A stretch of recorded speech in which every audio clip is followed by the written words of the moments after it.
Coming in number 10, Logan Paul. I walked in here during the party yesterday in the garage, this room, by the way, off limits, and David Dobrik and Corinna were sitting on the set. Now, despite having praised David Dobrik in the past for his content creating abilities, Logan Paul has called David out on a number of occasions. In particular, Paul claimed that David had actually broken into the set of his Impulsive podcast during a party in June of 2019. He noted that David never asked for permission and alluded that Dobrik was most likely filming a vlog where Logan would be the butt of the joke. Now, Twitter users are pointing to a specific episode of Impulsive, though, where Logan actually spoke at length, exposing David and the Vlog Squad for a number of controversies. His main issue with David was that he would not drop the Japan Forest video that Logan had recorded years back. He made sure to let David know that if he keeps this self-righteous attitude up, that his time will come too. Coming in number 9, Liza Koshy. There has been many things that led up to the destruction of David Dobrik's career. One of those was the lockdowns in LA. This immediately stunted what he was able to do with his usual high-octane vlog videos. On top of that, he was under fire for sporadically pretending to speak in Japanese while picking through snacks with his ex-girlfriend Liza. He also began pretending to read the packages, even at one point saying, "It's not racist, that's like the sounds I hear when they talk." After he makes the comment about how his actions are not racist, Koshy replies with, "No, it's not racist as long as I keep saying no." Then throughout 2 videos, she continues to say no every time Dobrik mocks speaking Japanese, which obviously doesn't stop it from coming off as racist, and he felt the full force of the internet on that one. Coming in number 8, H3H3. Ethan Klein from the H3H3 podcast has no bones about exposing YouTuber David Dobrik, and he has warned people about the problematic content creator before. Recently, he took to Twitter to call out David and his close friend Scotty Sire for trying to cover up Seth Francois'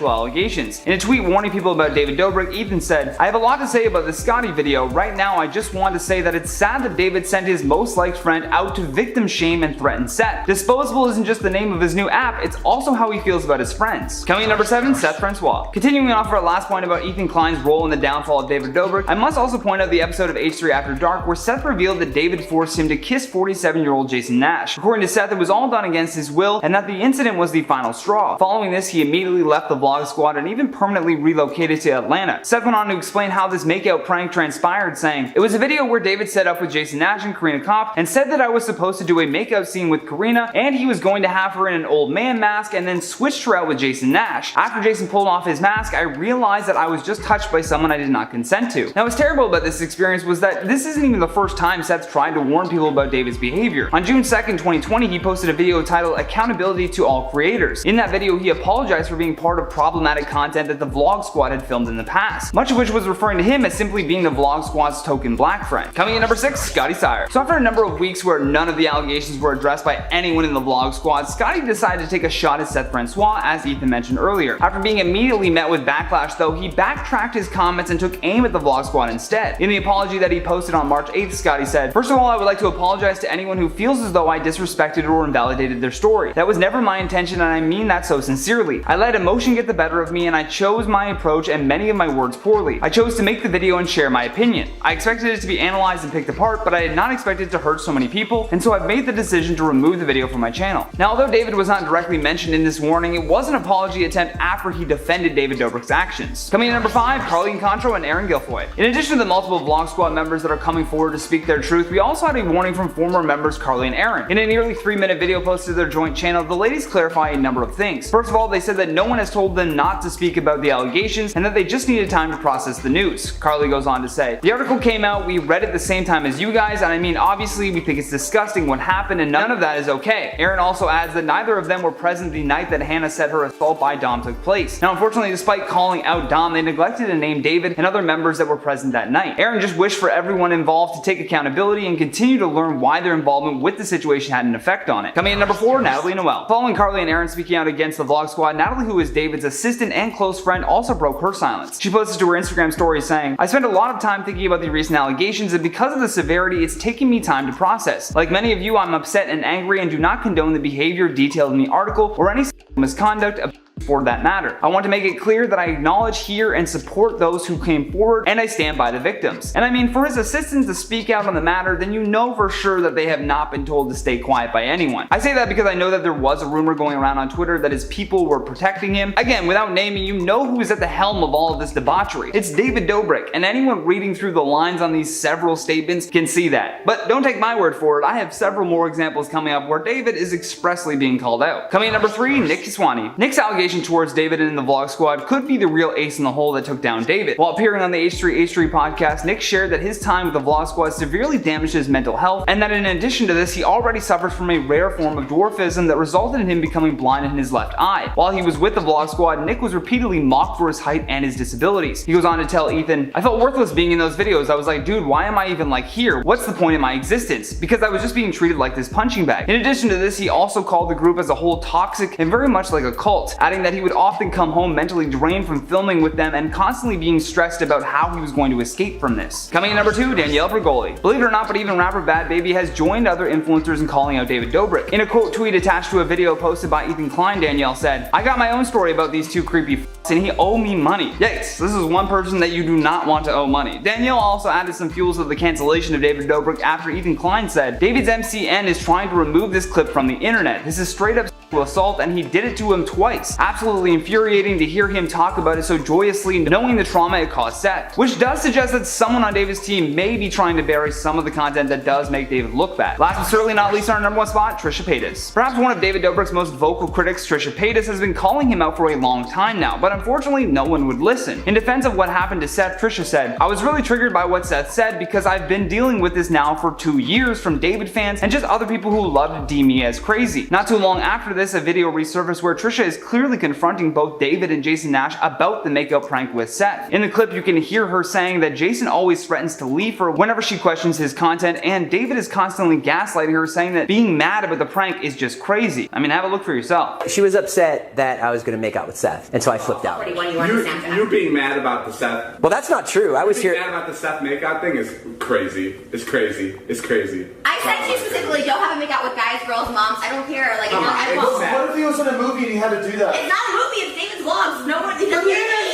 In at number 10, we have Gabbie Hanna. Gabbie Hanna was an original member of David's squad, but she abruptly left the group in 2017 and didn't really give a reason as to why. But recently, she's posted some really shady tweets that many are thinking are about David. On March 24th, only a day after David's second apology was posted, she tweeted out, quote, "I'm about to get into some legal trouble and I'm gonna effing like it." Then a few days later, on March 28th, Gabbie tweeted out, quote, "Lawyers calling me on a Saturday. Here we go." People speculated that this was Gabbie talking about David and the Vlog Squad. Around this time, more clips from old vlogs were also coming out, mostly showing how badly other women in the vlogs were treated, like one compilation showing the group savagely making fun of Gabbie's looks and her weight, proving how toxic the group was to women. In at number 9, Pewdiepie. YouTube's king, Pewdiepie apparently is not surprised by everything that's getting exposed about David Dobrik, and says that he always got a strange vibe off of David. After the story surrounding David and his squad went viral, Felix spoke about it on a live stream, where he said that he wasn't surprised, and he said previously that David would meet his downfall at some point, with Felix adding that he always got, quote, Logan Paul vibes from him. Felix added that he thinks that David will be fine and be able to come back at some point, but he was pretty happy that his vibes surrounding David were confirmed. In at number 8,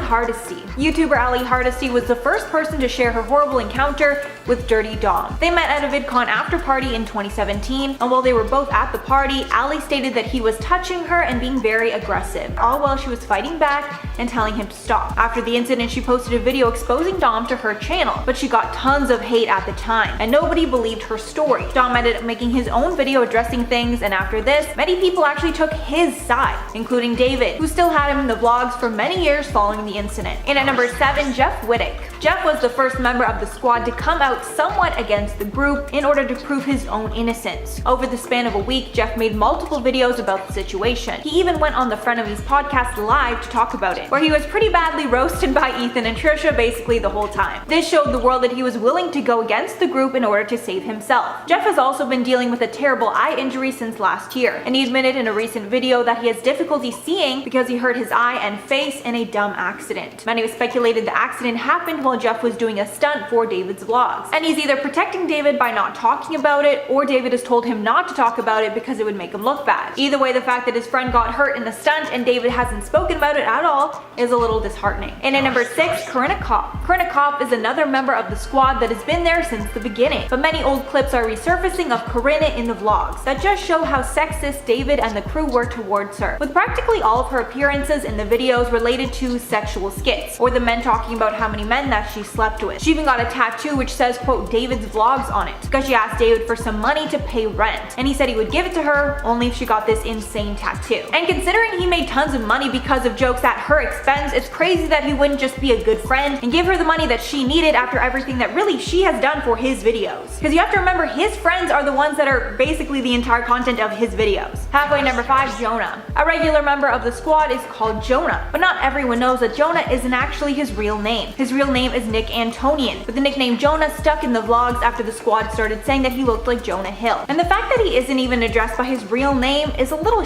but he's never said anything negative about it to my knowledge, so I mean it could be fine to him. He's also been in the vlogs a lot less over the years. Some fans speculate it's because he took Jeff Wittek's side after Jeff's accident. In at number 4, Alex Ernst. Alex Ernst is not only a former Vlog Squad member, but he was also one of David's best hometown friends that came out to LA with him to try and make it big. However, a few years into the success, Alex stopped appearing in the vlogs. David surprised Alex with a car in 2019, so it seems that they were still good friends. But Nick Keswani, aka Big Neck, told another side of the story while he was on the H3 podcast. Apparently, Alex was subjected to a lot of bullying while he was with the group. Nick said that they mocked Alex behind his back and made comments about how Ernst would quote all of them because he just wanted to live a normal life off the internet. Alex was stereotyped this way because he's very religious and traditional. In at number 3, Scotty Sire. If you guys have been following all the drama, then you know Scotty Sire made a video about a month ago trying to defend David against his allegations from Seth. However, in the process, Scotty only made David and the rest of the squad look worse. One key factor was that in Scotty's video, David recorded himself reading old text messages from Seth, which clearly showed that David knew about the recent allegations but still decided not to address it. He instead asked Scotty to make the video and defend David and Jason, which showed that David had the power to make someone in the squad do his dirty work and showed the power imbalance in the crew. In at number 2, Trisha Paytas. I know Johnny talked about Trisha in the last one,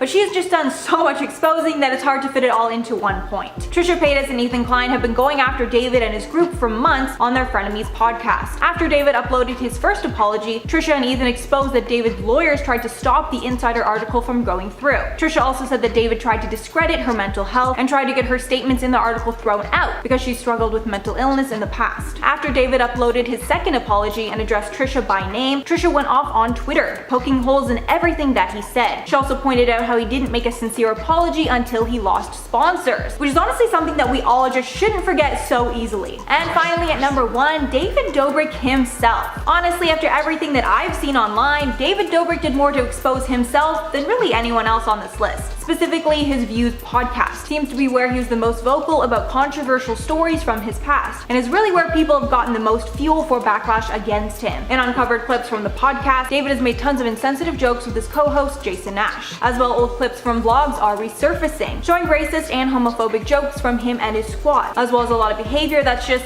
insanely inappropriate. And honestly, if we all would have just looked a little harder at his vlogs back in like 2016 to 2018, it was pretty clear that he was doing frat boy content for years. But this is where I made a mistake. I forgot that the biggest f***ing idiot I know was driving it. Oh shit.